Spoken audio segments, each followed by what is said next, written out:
Hey guys, this is a 0 turn run on Act 3 Chapter 8.1 in DFFOO Global. First off, big shout out and credits to Theologica, who actually gave me the idea to use Leila to trigger the start of the 0 turn run. He did do a 1 turn run using Leila, and I'll put a link in the video description to his run as well, so you can check it out. He does have a different party composition than mine, so if you don't have this party but you want to do something similar, that is also an option for you. The first phase of the fight is pretty much a slog because this party doesn't have fast FR gauge charges like Penelo. So while waiting for Kane to slowly charge up the FR gauge to 100%, I'll just cover a little bit about the party setup because that is actually quite key if you are interested in doing a 0 turn run. First off, among the party members of Leila, Terra and Kane, I remove every speed passive that they have, and in case you're wondering what passives these were, you can also refer to the video description. Next up, you will also need to reset the fight until one of the bosses goes first, doesn't really matter which, but you need that to happen because you need someone to trigger Leila's counter attack orders. The 0 turn run works mainly because when Leila does counter attack orders, she gives everyone in her party, including herself, one free turn each.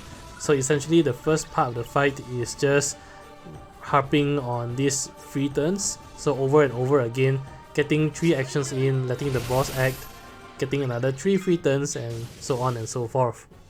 Now in terms of call abilities, I gave Kane the general Leo LD call, and that's mainly to boost damage at the later parts of the fight, especially with Terra since Meltdown is considered a single target attack. If you don't have general Leo, another good alternative would be a Cait Sith LD call. As for Terra, I gave her a Lenna LD call, and that's really to heal up at the end of the fight. If you don't have Lenna, you can actually just use any LD call with big burst healing attached to it. Alternatively, if you want to have a more offensive approach, because a big chunk of damage comes during force time, so if you want to have a more offensive approach, you can opt to give Terra a Cid Raines LD call so that you can use it right before going into burst mode, and that will allow you to have launches during Terra's burst mode.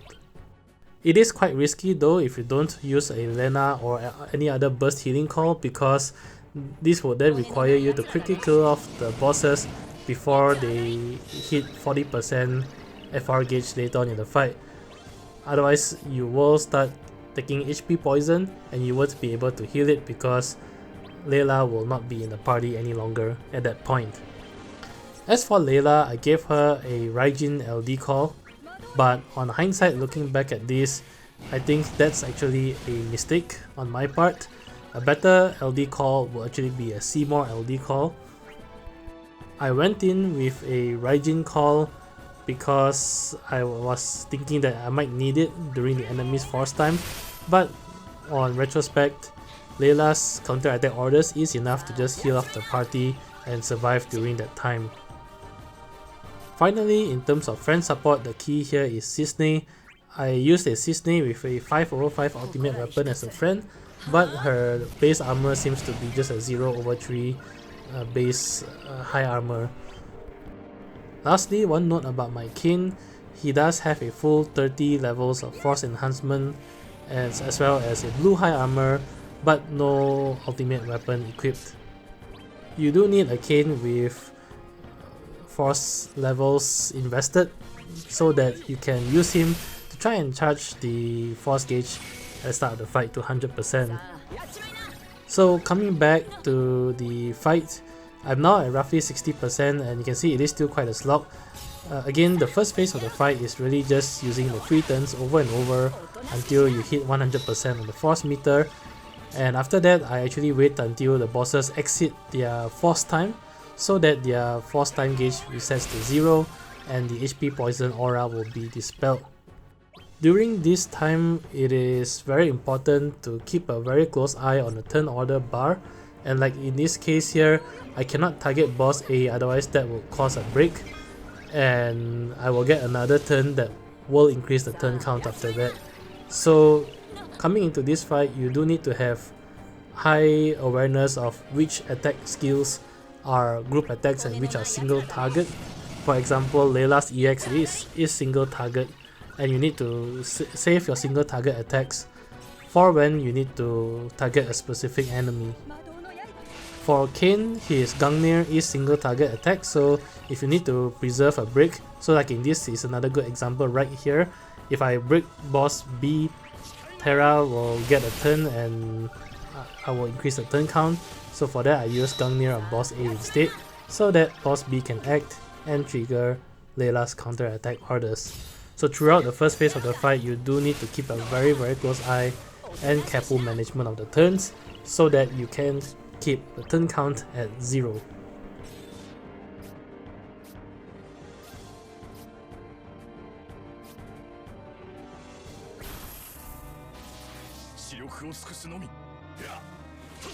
Now that I'm close to a full force time gauge, this is when I start using Kain and Terra's BT+. On hindsight, you can maybe use Kain's BT+ a little bit earlier, but not too much. And for Terra, you should probably wait until the bosses are sometime in their force time. The timing is so that you will be able to enter Terra's burst mode later while your force time is up, and having both Terra and Kain's BT aura effect in play, so this would maximize damage. This is actually the best time to use the Raijin LD call, which is right before the bosses hit 100% force time, otherwise you will get hurt by group gaze.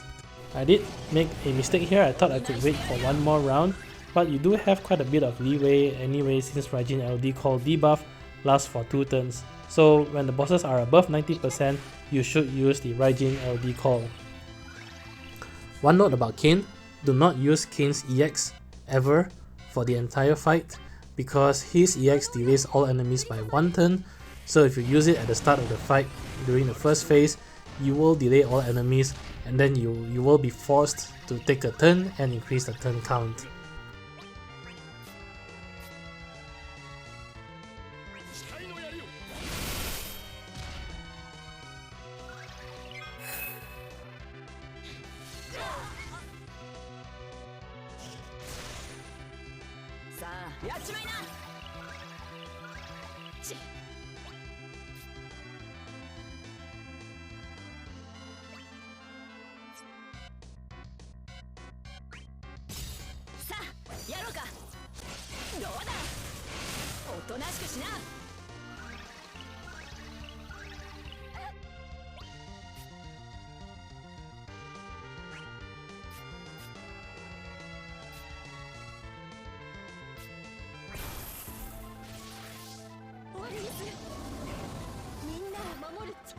Now that I'm in enemy's force time, this is where I use Terra's BT+, because once they come out of force time, I will be popping summon and prepping for a huge force time attack.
So right about here would be the best time to pop summon mode and bring the Cisne friend support in. I chose to go one more round of counter attack orders, mainly only to give myself the turns to set up the Raijin LD call and General Leo LD call on Kain, because I didn't want to waste summon turns doing that. On hindsight, I think it's probably better to just pop summon right here.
Anyway, now that setup is more or less complete, this is where I swap Leila out for Cisne. Use Cisne's additional ability first before going into summon mode so that you don't have to waste a turn inside summon. Popping summon and using Ifrit summon is quite key here because Ifrit summon provides the party with a nice buff, and this actually allows both Cisne and Kain to retain this buff throughout the rest of the fight since they will never get another turn. On hindsight though, like I said, I think there is actually enough room for Kain to use his LD call ability inside summon mode, so you probably don't need the final counter attack orders rotation to set up his call. You can just do it inside summon mode. Essentially right here I'm entering force time with Kain, and then I'm immediately leaping him into the air so that I will get his Lancet going.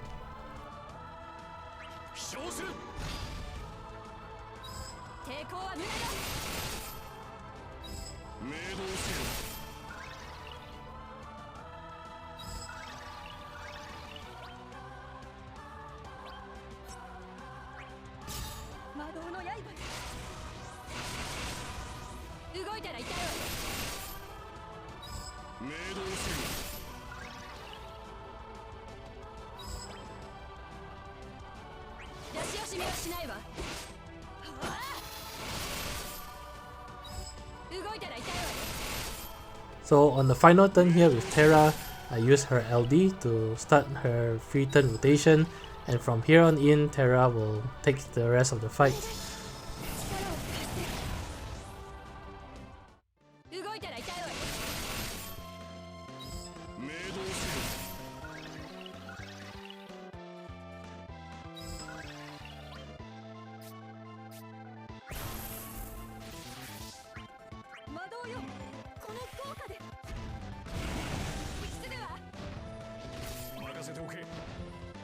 You should pop BT mode immediately after summon mode so that you can capitalize on the force time that Kain has activated. I'm still a little bit undecided whether Cid Raines call will be better over Lenna. Technically, if I have Cid Raines LD call right here, I'll be also causing launches that will be amplified by the force time, so that is quite a big chunk of damage. But then, you wouldn't be able to heal off any HP damage taken once the bosses hits 40% of their force time later on. So it is a bit of a trade-off whether or not you want to take the risk.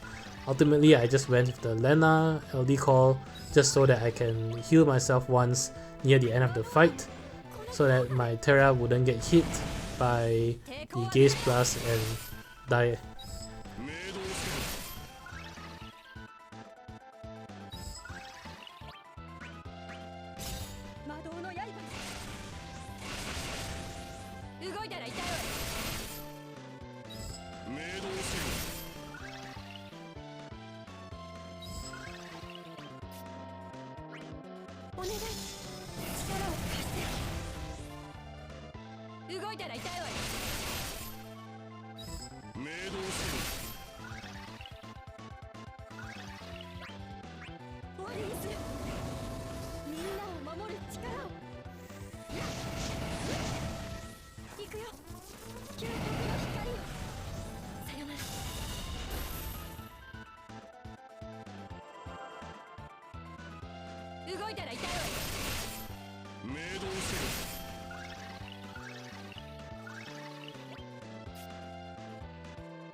At this point, coming out of burst mode, the bosses are in red HP, and at this point also Terra will have the rest of her LD skill users intact, so the remainder of the fight goes back to the standard Terra LD meltdown spam, and this also triggers the follow-up attacks from both Kain and Cisne, and you should be able to close off the fight.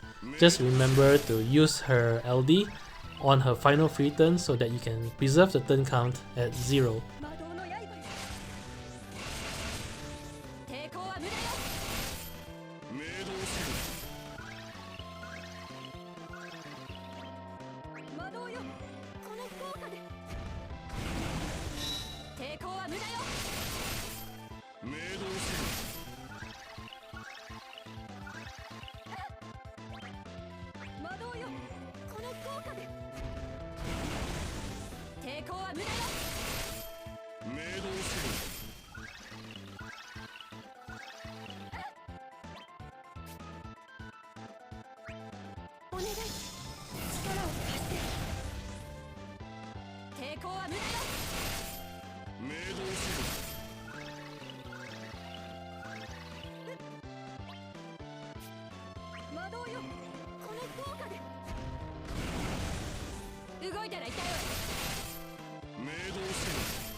So that's it for this fight. As always, hope the video has been enjoyable, and if you like the content, please leave a like, comment or subscribe. It really helps a lot.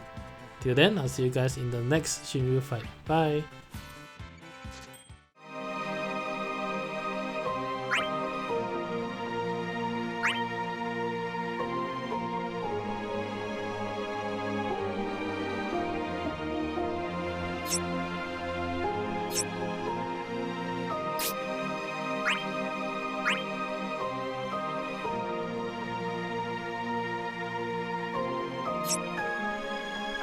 You